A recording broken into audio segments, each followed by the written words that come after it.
Pilas con esto, ¿sí? Ok, chicos, entonces el día de hoy vamos a dar un nuevo inicio de un nuevo módulo que en este caso se llama geometría, ¿sí? Geometría plana, ¿no?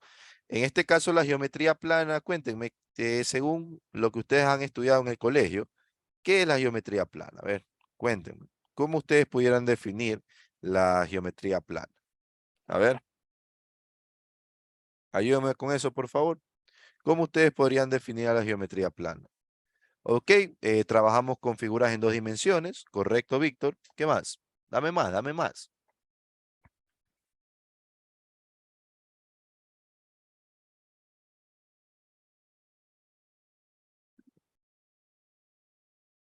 A ver, chicos, denme más, denme más. No es que me digan lo básico nomás. Ok, yo sé que trabajamos en dos dimensiones, pero ¿qué más? Pues no.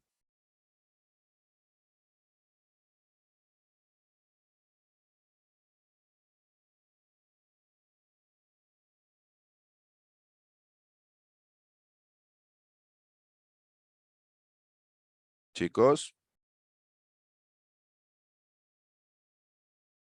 ¿qué es geometría plana para ustedes? A ver, vamos. Ayúdenme con alguna idea. ¿Qué se les viene a la mente cuando nosotros hablamos de geometría plana?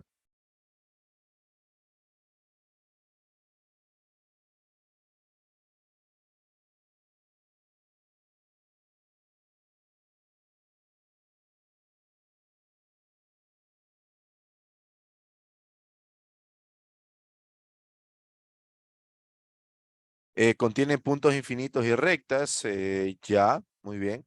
A ver, geometría plana es una de geometría plana es una de las ramas de la física que se dedica netamente al estudio de este tipo de ideas, ¿no? Porque la geometría plana en realidad nace de una idea bastante abstracta, porque ustedes ven algún círculo en la vida real, no, porque geometría plana trabaja con ideas abstractas de qué es un círculo, ¿sí? Porque jamás ustedes van a ver un círculo en la vida real.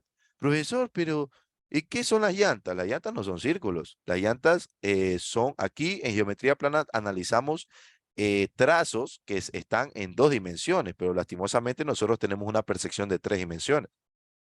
En este caso, esto de aquí no es un rectángulo. ¿Por qué? Porque tiene espesor y un rectángulo no tiene espesor. Su espesor es cero, por decir, porque tenemos dos dimensiones, largo y ancho. ¿Sí ven? Entonces, la geometría plana nace de una idea bastante abstracta y que nosotros en la vida real no podemos decir, ok, este es un círculo. En la escuelita sí le decían, ok, señale el círculo y usted cogía esto. Aquí, profesor, hay un círculo. En realidad no, esto aquí es un cilindro, no es un círculo. ¿Sí? Entonces, pilas con eso, ¿sí? La geometría plana simplemente es una idea abstracta en el cual se estudian trazos en dos dimensiones, ¿no? Estos trazos no tienen por qué tener tres dimensiones, simplemente tienen dos, ¿ok? La geometría plana es una de las ramas de las matemáticas que estudia idealizaciones, los que les comenté, en dos y tres dimensiones, los puntos, rectas, planos, desviaciones de estos y bla, bla, bla, ¿no? Es razonable pensar que los orígenes de la geometría se remontan a los mismos orígenes de la humanidad. ¿Por qué? Porque desde muchísimos años, bueno, desde millones de años atrás, se han encontrado en cuevas, por ejemplo, que escriben círculos, o sea, no círculos que conocemos nosotros, pero intentos de este tipo de figuras geométricas. Y pues bueno, ¿no? Entonces, por eso es que se dice que la geometría nace desde los orígenes de la humanidad, pues, ¿no? Tales de Mileto, señores, este de aquí es uno de los grandes de geometría. Tales de Mileto fue capaz de medir la altura de la pirámide de Keops y de predecir un eclipse solar aplicando solo los conceptos, ¿sí? Es decir que, fíjense, fue capaz de medir una pirámide egipcia simplemente utilizando un lápiz y geometría, nada más, increíble, ¿sí? Solo un lápiz y geometría. Eh, es útil en la física, astronomía, la química y diversas ingenierías. En física les puedo hablar yo. En astronomía, pues bueno, si ustedes se dan cuenta, las trayectorias que siguen los planetas alrededor del sistema solar es de una geometría, es una geometría de elipse, ¿no? Es un elipse, un círculo, etcétera, etcétera. En la química, las famosas moléculas se las representan con pentágonos, ¿sí? Por ejemplo, el buteno, por ahí los que están viendo química me podrían ayudar un poquito. Por ejemplo, las cadenas de carbono forman estructuras que tienen una geometría plana, se las representa de esa manera. Entonces, pila con eso, chicos, ¿sí? La geometría está metida en todo. Ok, aquí me falta algo importantísimo. ¿Dónde está esa diapositiva? Se me fue. Allá, por acá está. Ah, bueno, eso es para triángulos. Bueno, acá, por ejemplo, en física, nosotros también tenemos geometría porque existe un fenómeno que se llama refracción, que es cuando la luz viaja de un medio a otro medio, a un medio que tiene una, ¿cómo le digo? Una resistencia al movimiento de las partículas de la luz diferente al otro, ¿no? Y es por eso que nosotros podemos notar este tipo de fenómenos cuando nosotros metemos un sorbete dentro de un vaso, que a simple vista parece que el sorbete se parte o está chueco por ahí, ¿no? Pero simplemente es un fenómeno de refracción, ¿no? Es como la luz va cambiando de, de frecuencia, ¿sí? Y lo que se produce es netamente una refracción, ¿no? Es un cambio en la dirección de la luz, dependiendo del medio, ¿no? Entonces, la geometría está en todos lados, chicos, ¿no? Ahora bien, vamos a ver elementos geométricos, o sea, cuáles son la base de la geometría, ¿no? Y la base de la geometría es el punto y una recta. El punto y la recta en el plano son considerados conceptos básicos y primitivos de la geometría. Es decir, que no es posible definirlos en base a otros elementos ya conocidos. Es como, por ejemplo, todos los números que nosotros conocemos, o sea, todos los números que ustedes pueden pensar siempre van a estar compuestos del 0, 1, 2, 3, 4, 5, 6, 7, 8 y 9, que son los números dígitos. No existe ningún otro número que no contenga eso.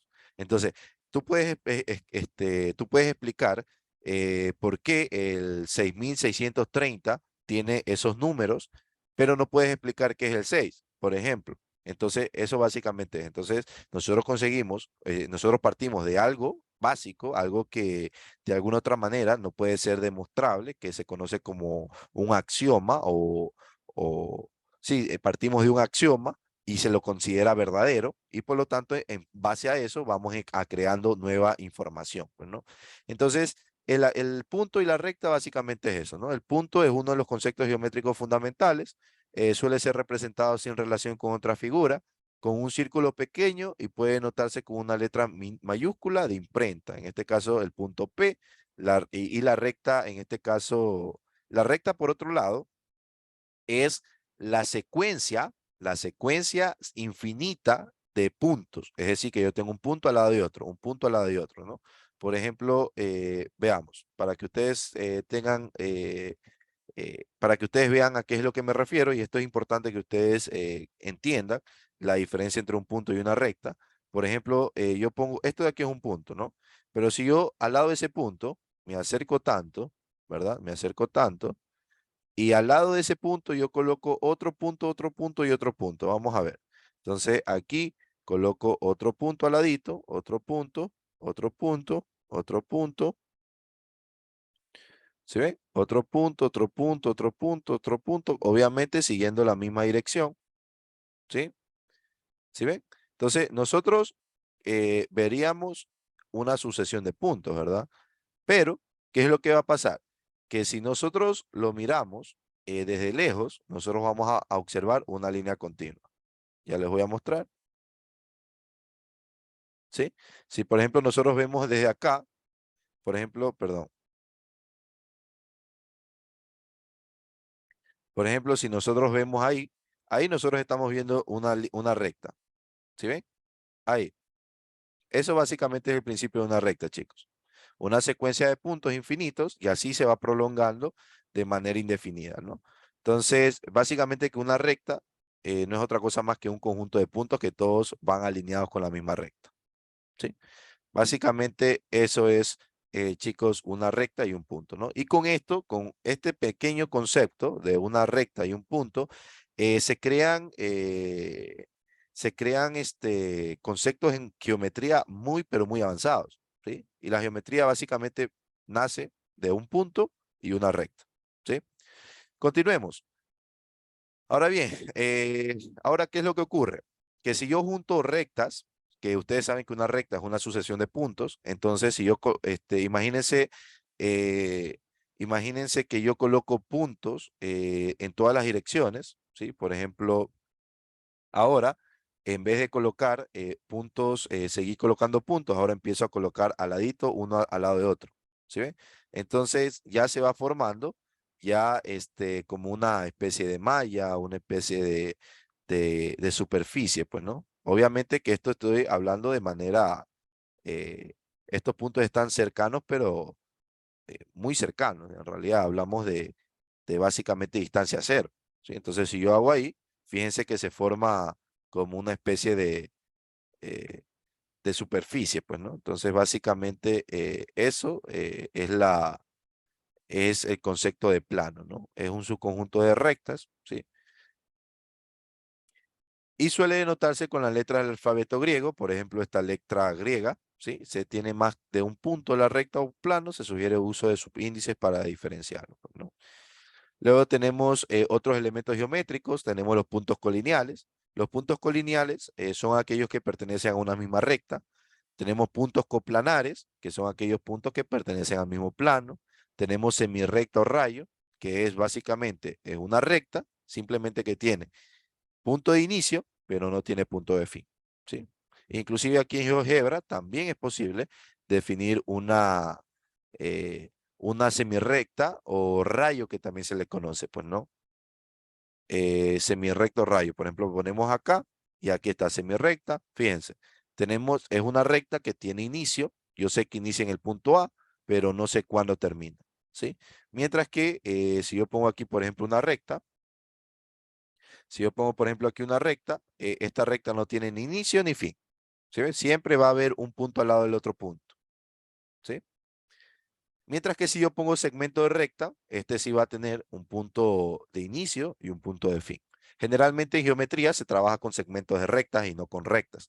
En geometría analítica sí se trabaja con este, con este, con rectas y todo eso, ¿no? Aquí tenemos segmento de recta, eh, un conjunto de puntos, pues, ¿no? Perdón, es un conjunto de puntos finitos, ¿sí? En el cual tiene un origen, un inicio y un fin, ¿no? Además de eso, la semirrecta se la representa de esta manera. Se la pone de A, B. Y en la parte de arriba se le coloca un sombrero, ¿no? Es decir, que si yo, por ejemplo, tengo aquí C y acá tengo D, entonces este segmento es un segmento de recta CD. Cabe destacar que lo pueden escribir CD o DC, da lo mismo, ¿sí? Porque simplemente es una dirección, es una recta, o sea, una semirrecta, perdón, un segmento de recta, simplemente es una distancia pequeñita nada más, pues no. Tenemos semiplano, que cuando nosotros trazamos una recta en un plano, este se corta y divide al plano en dos, ¿sí?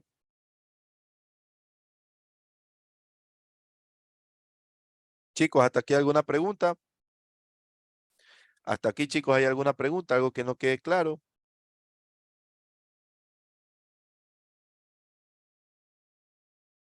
Continuamos entonces. Ahora vamos a ver qué es una figura convexa, ¿sí? Una figura convexa es una figura, a ver, si yo les pidiera a ustedes que me den un concepto de convexa y no convexa, simplemente viendo estos ejemplos, ¿qué me dirían? A ver.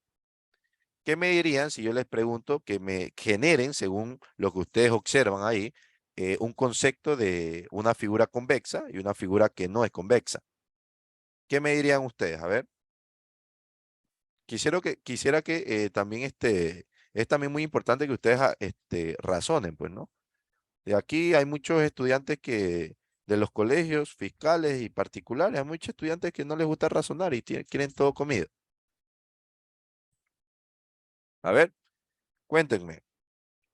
Los leo.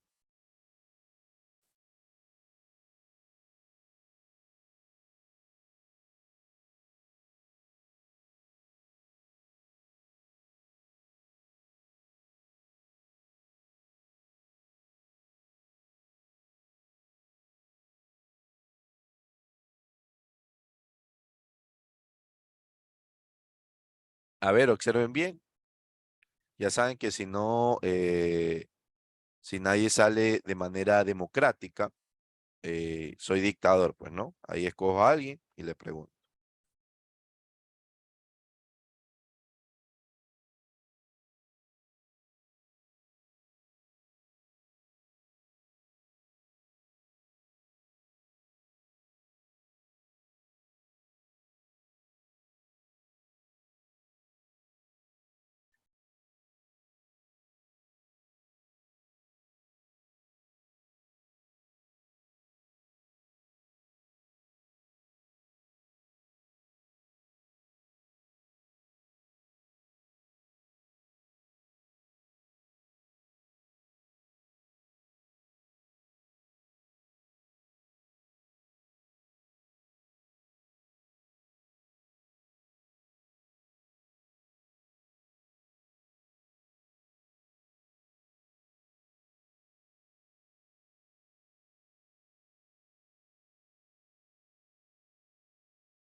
A ver, nadie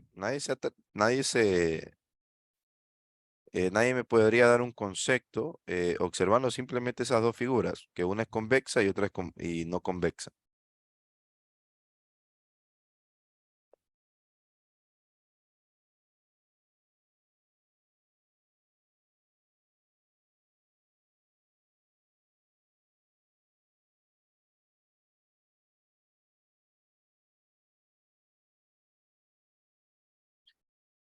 Ok, vamos a preguntarle a alguien. Entonces, Gabriela, cuéntame, ¿cuál sería tu concepto en base a lo que observas? eh, ¿Cuál es tu concepto de una figura que es convexa y una que no lo es?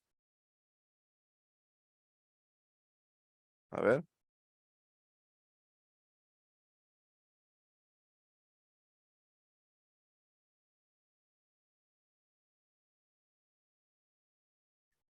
a ver, Gabriela, ¿le podría por ahí ayudar eh, Estefanía o Jaro?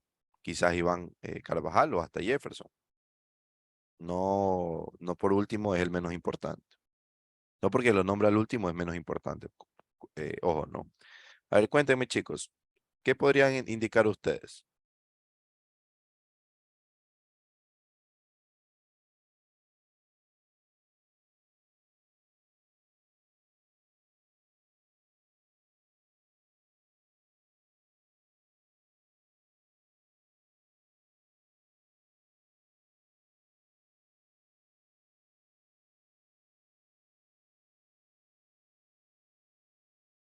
Ok, vamos a ver. Una figura es convexa, sí, solo sí. Yo escojo cualquiera de los dos puntos que pertenecen, cualquiera de dos puntos interiores a la gráfica que pertenecen al interior de la gráfica y yo los uno. Al momento que yo los uno, existe una porción, en este caso sería esta, la cual no pertenece a la gráfica. No, perdón, no pertenece al interior de la figura. Pero si yo escojo acá, en esta otra figura, que es convexa, yo escojo cualquiera de par de puntos que pertenezcan al interior de la figura y la recta quedará netamente contenida en su interior. ¿Sí? A esto se le conoce como una figura convexa. ¿Sí?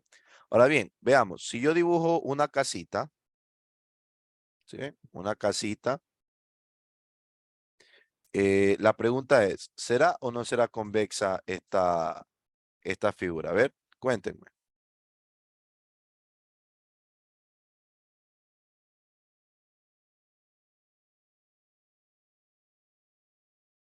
¿Será o no será convexa esa calza?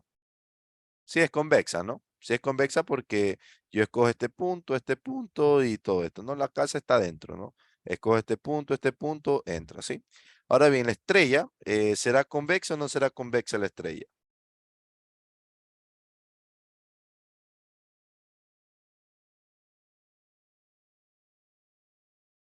A ver, la estrella siempre será convexa.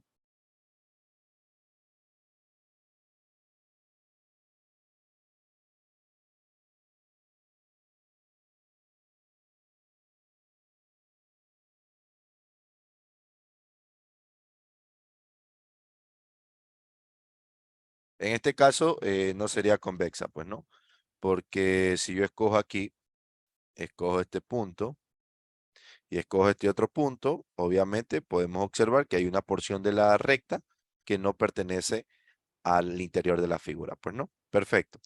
También en geometría se observa algo que se conoce como eje de simetría. Cuando yo coloco, yo puedo dividir a una figura, ¿verdad? Y esta figura se obtiene en dos partes iguales. A eso se le conoce como simetría, ¿no?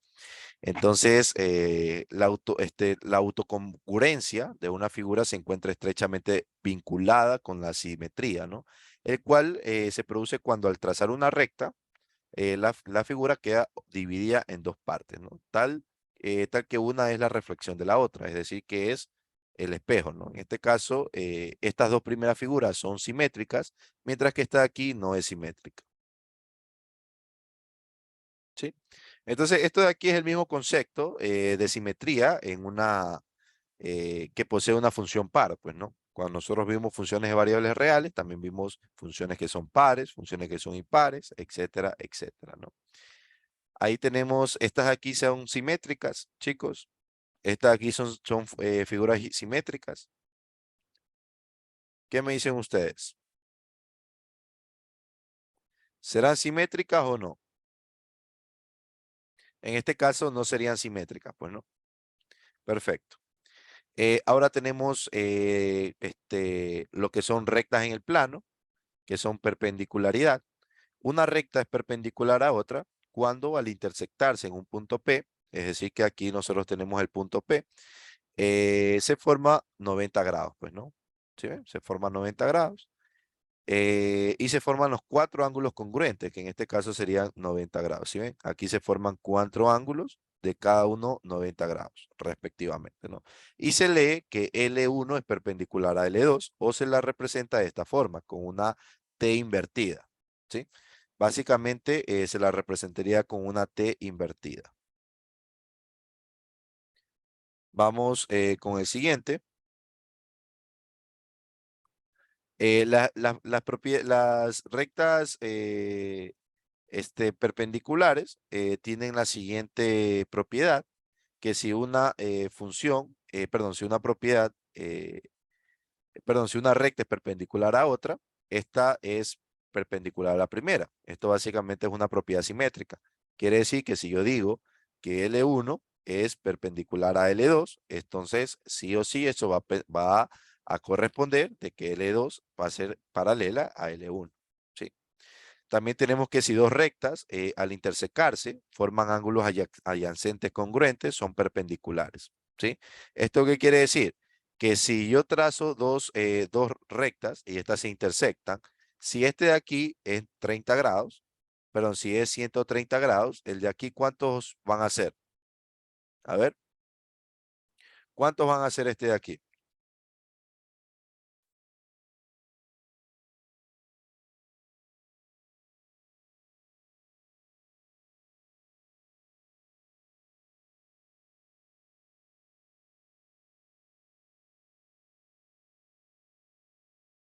Ok, correcto, debería ser 50. Entonces, ¿estos dos ángulos son congruentes? La respuesta es que no. Entonces, como no son congruentes, no son perpendiculares. La única manera en que dos ángulos sean iguales es que el ángulo de 180 se divida para dos partes iguales, es decir, 90 de un lado y 90 del otro. Y cuando ocurre eso, entonces las rectas son perpendiculares. Los lados de un ángulo recto y sus semirrectas opuestas determinan rectas perpendiculares. Lo mismo, ¿sí? Ahora vamos a ver paralelas, ¿sí? Vamos a ver rectas paralelas, en el cual una recta es paralela a otra cuando no se intersectan o no coinciden, ¿sí? Y la notación para el paralelismo son dos líneas rectas, pues, ¿no? L1 es paralela a L2 y se lee, bueno, ya se lee, ¿no? Asimismo, nosotros tenemos propiedades, ¿no? Toda recta es paralela a sí misma. Esta de aquí es la propiedad reflexiva. Si una recta es paralela a otra, perdón, si una recta es paralela a otra, aquella es paralela a la primera, la simétrica, lo mismo que pasaba en la perpendicular. Si una es perpendicular a la otra, entonces la otra es perpendicular a la anterior. Así mismo, lo mismo funciona acá. Si una recta paralela es a otra y esta a su vez es paralela a la tercera, la primera es paralela a la tercera, transitividad. Es decir, que si yo digo, si Sergio tiene la misma cantidad de Luis y Luis tiene la misma cantidad de María, entonces por transitividad Sergio tiene el mismo dinero que María. ¿Sí ven? Es como que se unen, pues no. Todas las rectas paralelas tienen la misma dirección y básicamente estas serían las respectivas propiedades, pues no. ¿Alguna pregunta? ¿Alguna pregunta, chicos? ¿Algo que quieran indicar?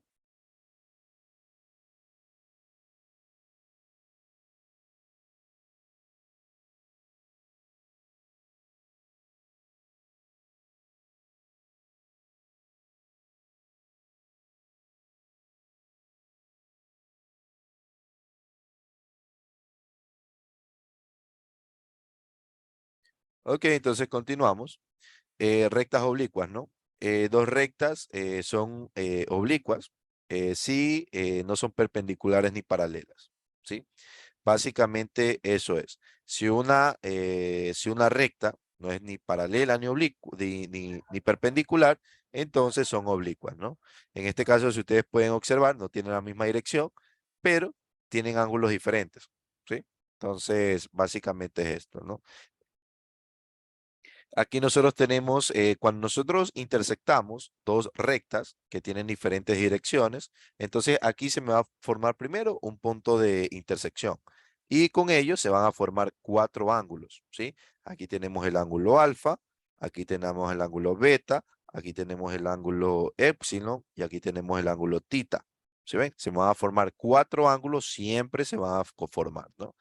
Ahora bien, eh, recuerden que nosotros en geometría, perdón, en trigonometría, nosotros habíamos visto que existen diferentes tipos de ángulos, ángulos adyacentes, ángulos suplementarios, ángulos complementarios, ángulos opuestos por el vértice. De esta manera yo puedo decir que tita, ¿a qué va a ser el ángulo tita? ¿A quién va a ser igual? A ver, por la propiedad de opuesto por el vértice. ¿A quién sería igual ese ángulo?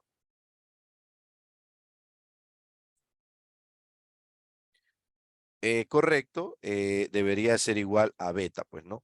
Beta debería ser ese ángulo, ¿no? ¿Por qué? Porque es el ángulo opuesto con respecto al vértice, ¿sí? Y alfa, por otro lado, ¿a quién va a ser igual alfa?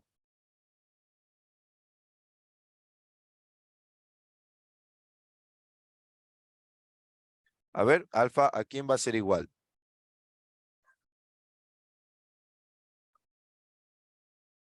En este caso, alfa va a ser igual a, correcto, en este caso sería a epsilon, pues, ¿no? A epsilon. Esa E sería epsilon. De esta manera se generan eh, De esa manera se generan los cuatro ángulos respectivos, de los cuales solo dos son iguales. En realidad existen dos pares de ángulos de manera clara y breve, ¿no? Listo. Ok, si nosotros intersectamos, ¿sí? Si nosotros intersectamos dos rectas oblicuas, ¿sí? Y con una recta secante es una recta que intersecta en un punto a una recta. En este caso, aquí nosotros tenemos dos puntos, ¿verdad? Tenemos aquí dos puntos de intersección. Entonces, asimismo se van a crear ángulos, ¿sí? En este caso, 3 y 1 van a ser iguales. Si ven, el ángulo 3 va a ser igual al ángulo 1, el ángulo 2 va a ser igual al ángulo 4, ¿sí? Y así sucesivamente, ¿no? Por opuesto por el vértice. Además de ellos, al ángulo, por ejemplo, al ángulo 3 y al ángulo 6 se los conoce como ángulos internos, ¿sí? Pero eso de ahí no tiene mucha relevancia aquí. ¿Qué es lo que sí ocurre? Que cuando L1 y L2 son paralelas, ¿qué pasa cuando L1 y L2 son paralelas?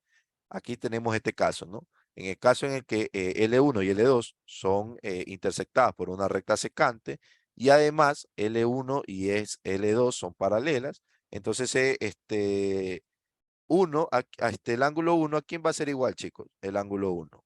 Evidentemente va a ser igual al ángulo 3, pero también esos de aquí, ¿a quién van a ser igual? A ver, ¿a quién va, qué otro ángulo va a ser igual esos dos ángulos que tenemos ahí? Correcto, en este caso deberías, muy bien Andrea, en este caso debería ser al ángulo 5, ¿verdad? Y al ángulo 7. En este caso aquí tendríamos que el ángulo 5 y este de aquí va a ser igual al ángulo 7. De esta manera, así mismo, ¿no? El 2 va a ser igual al ángulo 4, el ángulo 4 va a ser igual al ángulo 6 y el ángulo 8, ¿no? Basta que, en este caso, basta que yo conozca solo dos ángulos para ya sacar todos estos 8 ángulos. ¿Sí ven? ¿Sí ven por qué es importante identificar eh, este tipo de ángulos, pues, ¿no?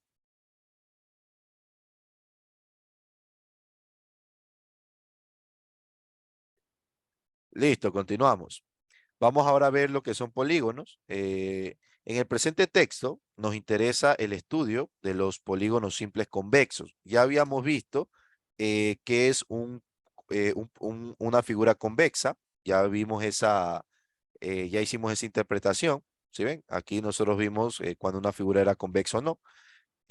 Ahora nos tocaría ver qué es un polígono. Un polígono es otra cosa más que un conjunto de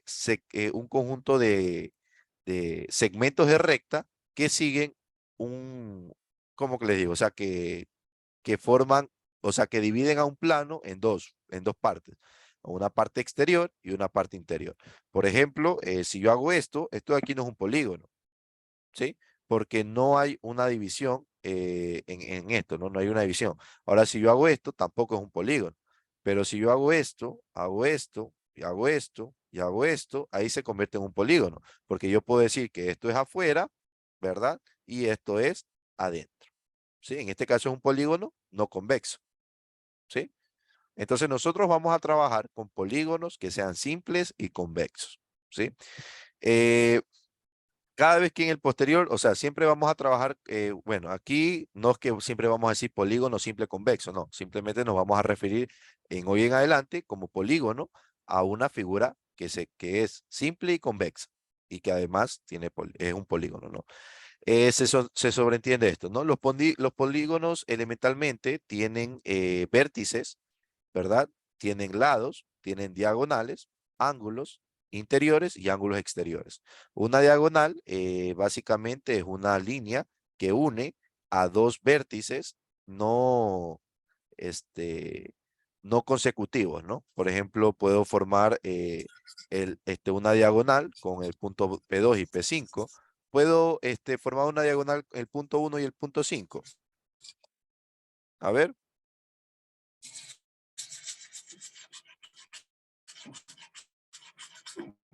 a ver, chicos. Puedo formar cuénteme, puedo formar una diagonal con el punto 2 y el punto 1. A ver,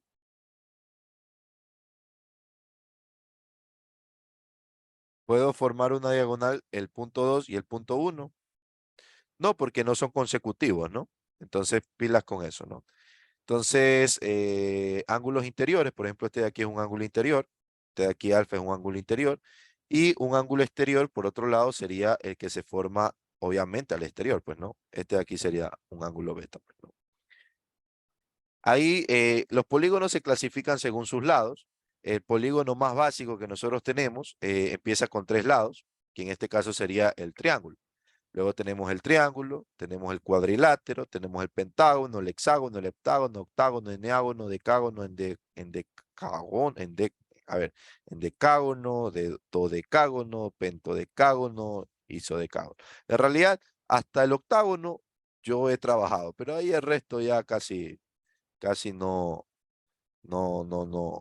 hay, pues, ¿no? Eh, bueno, no son propiedades, sino que la suma de las medidas de los ángulos interiores de un polígono de n lado es igual a n-2 por 180. ¿Cuáles serían la suma de los ángulos interiores de un rectángulo, chicos? A ver, ¿cuál sería la suma de los ángulos interiores? Es decir, si yo sumo alfa, si yo sumo beta, si yo sumo epsilon y eh, si yo sumo lambda, entonces ¿cuánto debería darme eso? A ver.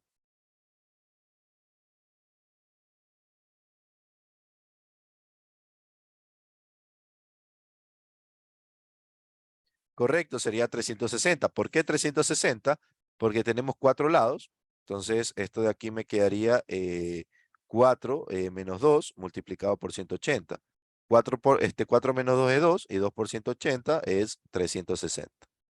¿Sí? La suma de las medidas de los ángulos exteriores de un polígono cualquiera es constante y siempre va a ser 360 grados. Ojo con eso, la suma de los ángulos exteriores. ¿Cuáles son las sumas de los ángulos exteriores? Por ejemplo, si aquí yo tengo 90, acá yo tendría ¿cuánto?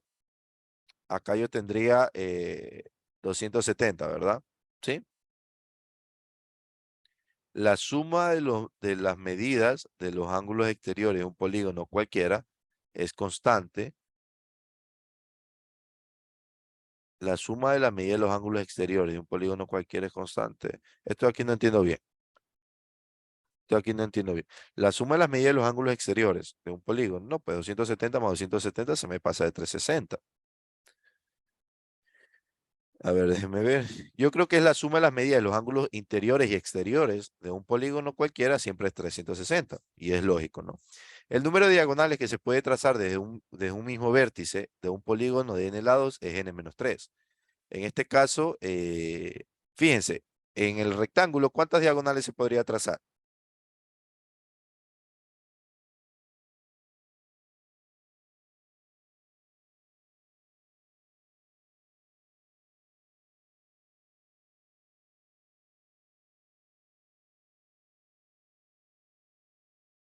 Dos, no, solo sería uno, porque fíjense, como el rectángulo tiene 4 lados, 4 menos 3 me da 1, ¿sí? Entonces la diagonal sería esta de aquí, solo tiene una. No puedo trazar una diagonal acá porque son vértices contiguos, pues no. El número de diagonales que se pueden trazar de un polígono de n lados, ahí tenemos la fórmula, asimismo n por n menos 3 dividido para 2, pues no. Y así básicamente, chicos, es bastante sencillo y simple. Ahora vamos a ver el contexto de un polígono regular. Un polígono de n lados se dice que es regular si y solo si todos sus lados tienen igual longitud y sus ángulos tienen igual medida. Todo polígono regular es convexo. Ese también es otro dato importantísimo. Todo polígono regular es convexo. Eh, ¿A qué se refiere que todos los lados son iguales? Por ejemplo, si esto de aquí es un triángulo, entonces si esto mide 10 centímetros, esto también va a medir 10 centímetros y esto de aquí también va a medir 10 centímetros. Y sus ángulos eh, también van a ser iguales. En este caso, ¿cuánto debería de sumar la medida de los ángulos interiores de un triángulo? Pues bueno, tenemos la fórmula, ¿no? N-2 n-2 multiplicado por 180. ¿Cuántos lados tengo? Tengo 3. 3 menos 2 multiplicado por 180. Ah, ok. Por esta fórmula es que el ángulo tiene que medir 180 los ángulos interiores. Y si yo reparto esos 180 por 3 vértices, me quedaría 60, 60 y 60. ¿Sí? Ahora vamos acá con el cuadrado. ¿Cuántos ángulos tenemos? Tenemos 4 ángulos aquí. 1, 2, 3 y 4. Entonces, ¿cuántos lados tenemos? 4. 4 menos 2 por 180. 4 menos 2 es 2. 2 por 180 me da 360. Como tengo 4 ángulos, dividido para 4, me da 90 grados. Ah, ok. Cada uno debe medir 90 grados, ¿sí? Y así sucesivamente, ¿no? Así lo hacen con un pentágono, el heptágono, dodecágono, bla, bla, bla, bla, bla, ¿sí? Los triángulos es un polígono de tres lados, dado tres, bueno, en este caso, ahorita vamos a trabajar triángulos, pues, ¿no? Un triángulo es un polígono de tres lados, el cual estos tres puntos no son colineales. Qué eran puntos colineales, chicos? A ver, vamos a preguntarle a Catherine, cuéntame, qué son puntos colineales?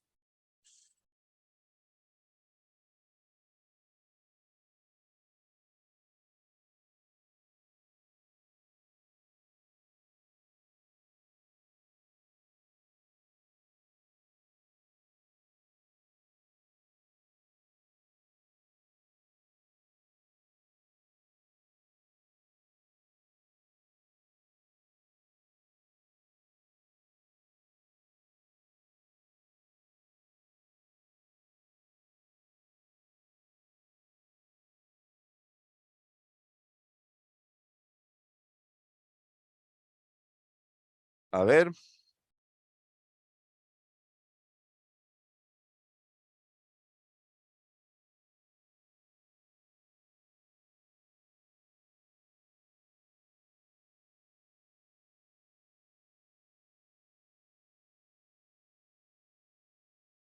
ok, no se preocupe. Eh, a ver, vamos a preguntarle a alguien más. Vamos a preguntarle, esté más atenta, por favor. Vamos a preguntarle a Daisy. Cuénteme, Daisy, qué eran dos puntos colineales? Puntos no colineales. Son los que están en los puntos, los puntos no lineales, Ajá, son los que no están situados en una misma recta. perfecto. Son puntos que no pertenecen a una misma recta, ¿no? Por ejemplo, aquí nosotros tenemos, ¿no? Puntos no colineales, aquí está.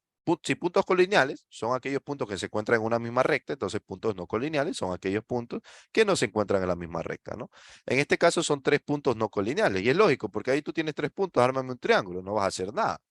Entonces, en este caso, C debería de salir de la recta, B debería salir de la recta o A debería salir de la recta para poder formar el triángulo respectivo, ¿no? ¿Qué más, chicos? ¿Qué más? ¿Qué más? Vamos a ver por acá. Ok. En la naturaleza, en física, también se ven este tipo de triángulos, inclusive en lo que es la refracción de los colores, ¿no? Ustedes ya saben, ¿no? Una luz blanca ingresa por un prisma, se refracta, pa, sale el arco iris, ¿sí? Es una de las grandes descubrimientos de Newton, de Isaac Newton. Entonces, las definiciones de lo que es la luz, ¿no? Estos triángulos se clasifican, o sea, nosotros podemos clasificar los triángulos según sus lados y según sus ángulos, ¿sí? Según sus lados, ¿cómo se clasifican los triángulos, chicos? A ver, ¿alguien tiene alguna idea? Según sus lados, ojo, tomando solo en cuenta sus lados. ¿Cómo se clasifican los triángulos?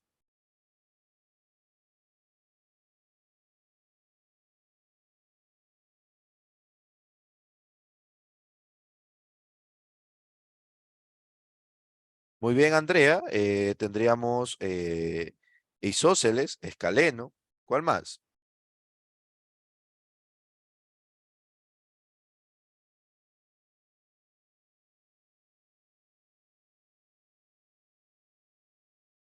Muy bien, equilátero, ¿sí? Y según sus ángulos,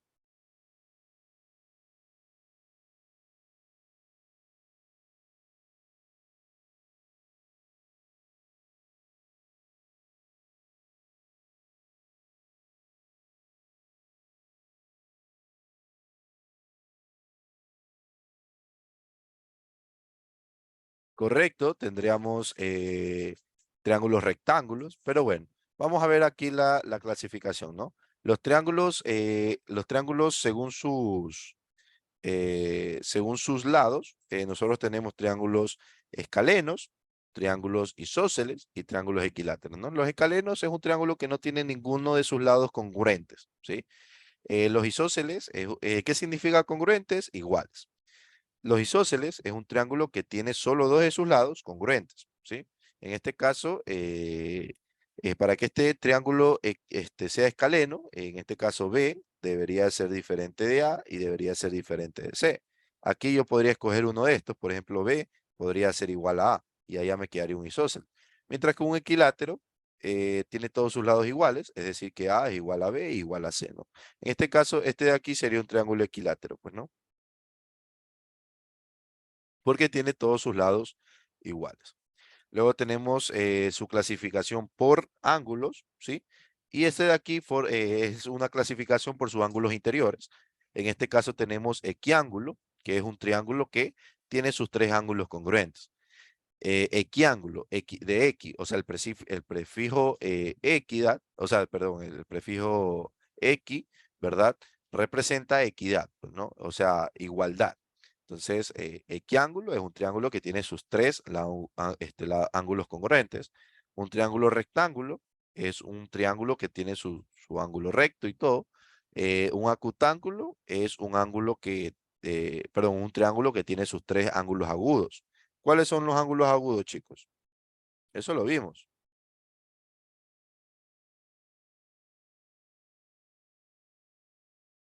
A ver, Son los que miden menos de 90 grados. correcto. Son aquellos que miden menos de 90 grados. Muy bien.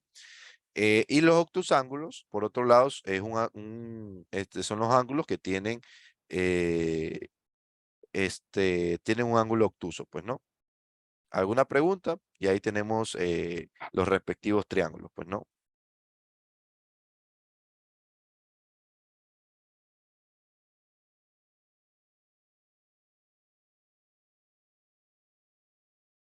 Muy bien. Eh, Propiedades. La suma de la medida de los ángulos interiores de todo triángulo es 180. Eso ahí ya lo sabíamos. La suma de las medidas de los ángulos agudos de un triángulo rectángulo es igual a 90. ¿Sí? ¿A qué se va esto? ¿A qué se da cuenta esto? Porque, por ejemplo, si aquí nosotros tenemos 90 grados, entonces este alfa más este tita debería sumar 90, pero aquí ya tengo 90, ¿sí?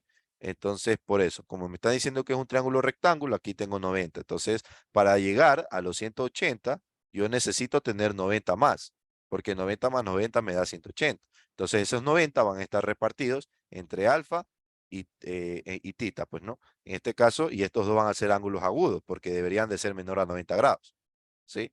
¿Por qué? Porque si alfa es 90 grados, si alfa es 90 grados, eso quiere decir que tita es cero, y si tita es cero, un triángulo no puede tener un ángulo de cero, ¿sí? Un ángulo interior. Ok. Los ángulos interiores de un triángulo equilátero miden 60 grados, ¿sí?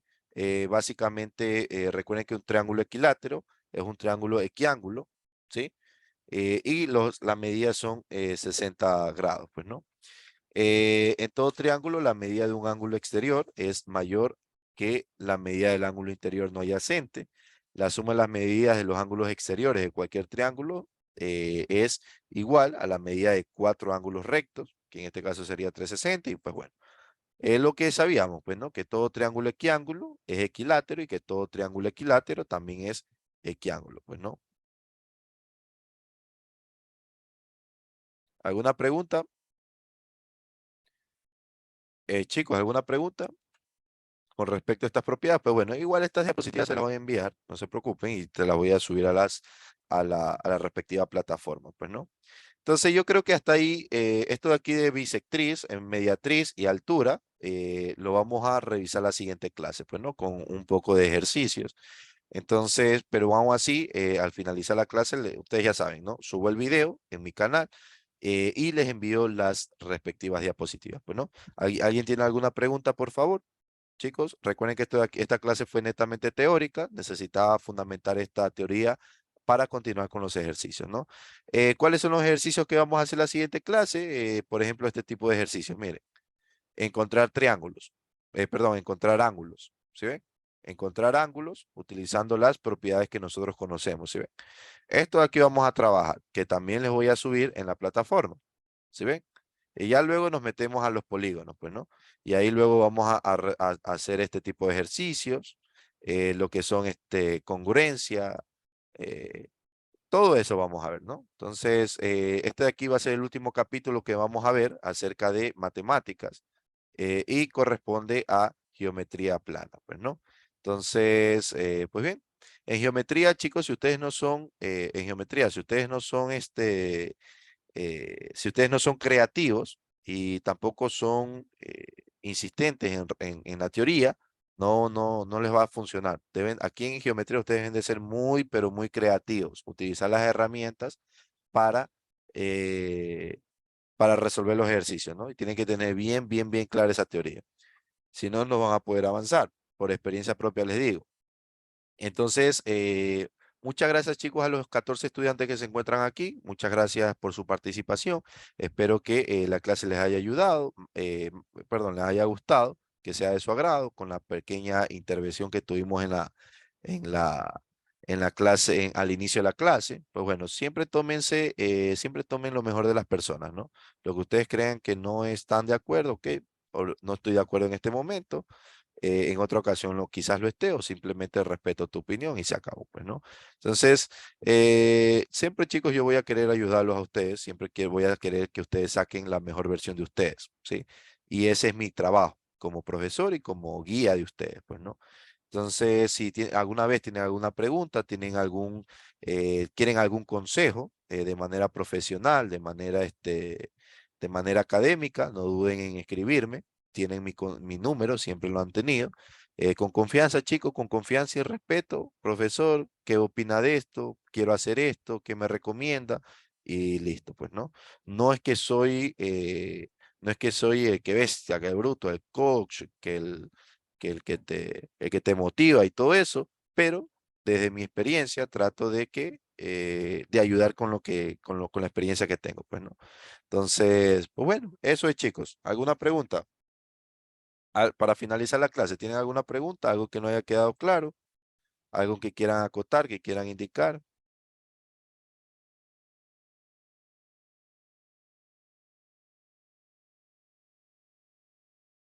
Perfecto, entonces, bueno, entonces con eso ya finalizamos la clase del día de hoy. Muchas gracias, chicos, por su participación, por su atención y ha sido un gusto trabajar nuevamente con ustedes. Bueno, pasen bien, chicos, revisen las clases anteriores y pasen bien. Gracias, chicos, gracias, gracias a ustedes. Gracias a ustedes por también apoyar. Chao, chicos, cuídense. Hasta mañana, chicos, pasen bien.